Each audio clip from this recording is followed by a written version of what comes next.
అండి welcome to the channel. మామూలుగా butter naans అనేవి మైదా పిండితో చేస్తుంటాం కదా, అలా కాకుండా ఇంట్లోనే గోధుమ పిండితో చక్కగా హెల్దీగా మనం ప్రిపేర్ చేసుకోవచ్చు.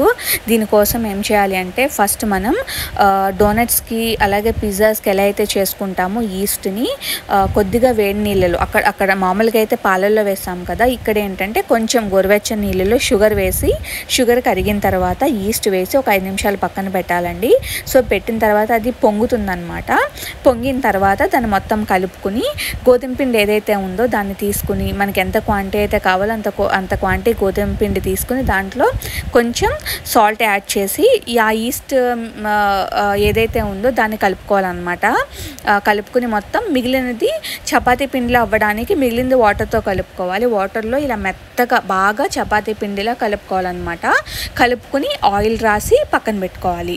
సో పక్కన పెట్టుకున్న తర్వాత ఒక 10 నిమిషాలు అది ఉబ్బిద్దండి పైకి. సో ఆ ఉబ్బిన తర్వాత దాన్ని తీసుకుని మనం ఇలాగా ఒక ప్లేట్లో తీసుకుని బాగా ఇది ఉంటుంది కదా మన పామ్, సో దాంతో చేతితోటి బాగా నలపాలి. సో దానివల్ల మంచిగా కలపడం వల్ల అది నాన్స్ అనేవి చాలా మెత్తగా మంచిగా వస్తాయన్నమాట. నేను ఇలా ప్లేట్లో చేస్తుంటే ఒక ఆవిడ చపాతీ పీట కొనుక్కోవచ్చు కదా, చాలా చెత్తలా ఉంది ఇలా చేస్తుంటే అని కామెంట్ పెట్టారు. నిజంగా కామెంట్ చూసి చాలా నవ్వు వచ్చిందండి. అంటే నాకంత ధ్యాస లేదు, చపాతీ పీటతోనే చపాతీలు చేయాలి అన్న కాన్సెప్ట్ నాకు అస్సలు లేదు.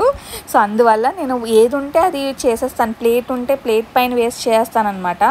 ఇంట్లోకి కొత్తగా షిఫ్ట్ అయిన కాడి నుంచి మేము వైజాగ్ నుంచి ఇక్కడికి వచ్చాము హైదరాబాద్.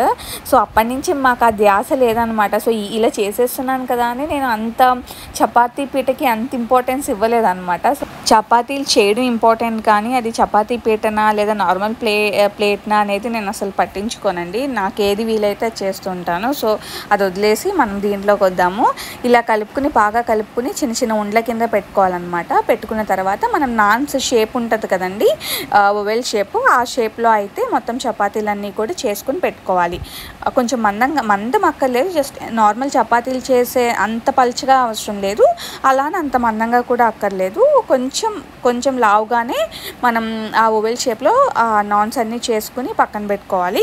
సో నేనైతే ఆయిల్ ఏమి వేయలేదండి. ఆయిల్ ఏమి వేయకుండానే జస్ట్ ఒక ప్రతి నాన్ కూడా అటు ఇటు ఒక 2 మినిట్స్ కుక్ చేసుకుని అన్నీ పక్కన పెట్టుకోవాలన్నమాట. మనం బటర్ వేసి తర్వాత ఫ్రై చేద్దాము. ప్రస్తుతానికైతే అటు ఇటు ఒక 2 మినిట్స్ ఫ్రై చేసుకుని ఆ నాన్స్ అన్నీ కూడా పక్కన పెట్టుకోవాలి. నేను వితౌట్ ఆయిలే ఫ్రై చేశానండి. సో అన్నీ అలా ఒక 2 మినిట్స్ కుక్ చేసి పక్కన పెట్టుకున్న తర్వాత ఒక కొంచెం లోతు ఉన్న గిన్నె తీసుకోవడం బెటర్, ప్యాన్ అయినా పర్వాలేదు. సో నేనైతే ఇది తీసుకున్నాను అనమాట. ఇలా మీడియం ఫ్లేమ్లో బటర్ వేసుకుని అటు ఇటు, కొంచెం బటర్ ఎక్కువైనా ప్రాబ్లం లేదు, ఎంత బటర్ ఎక్కువైతే అంత టేస్ట్గా ఉంటుందన్నమాట. సో అటు ఇటు గోల్డెన్ బ్రౌన్ అంటారు కదా, సో ఇలా కొంచెం చపాతీ నాన్ ఫుల్గా కాల్చుకోవాలన్నమాట. గోల్డెన్ బ్రౌన్ వచ్చేంత వరకు అలా అన్ని నాన్స్ని కాల్చుకొని పక్కన పెట్టుకోవడమే, అంతేనండి. ఎంతో టేస్టీ అండ్ ఎంత స్మూత్గా ఎంత మెత్తగా ఉంటాయంటే నాన్స్ అవి చాలా అంటే చాలా బాగుంటాయి. అండ్ పిల్లలు కూడా చపాతీ కన్నా ఇష్టంగా ఇది బాగా తింటారండి. ఎందుకంటే ఎక్కడ గట్టిదనం ఉండదు, చాలా స్పాంజ్గా మెత్తగా ఉంటుంది. మనం ఆ ఈస్ట్ అవన్నీ వేసి బాగా కలిపి పెట్టుకున్నాం కాబట్టి చాలా అంటే చాలా మెత్తగా ఉంటుంది అండ్ చాలా టేస్ట్గా కూడా ఉంటుంది. ఒక్కసారి మీరు హోటల్లో కాకుండా ఇంట్లో ఇలా గోధుమ పిండితో నాన్స్ని ట్రై చేయండి. చాలా అంటే చాలా హెల్తీ, అలాగే టేస్టీ కూడా.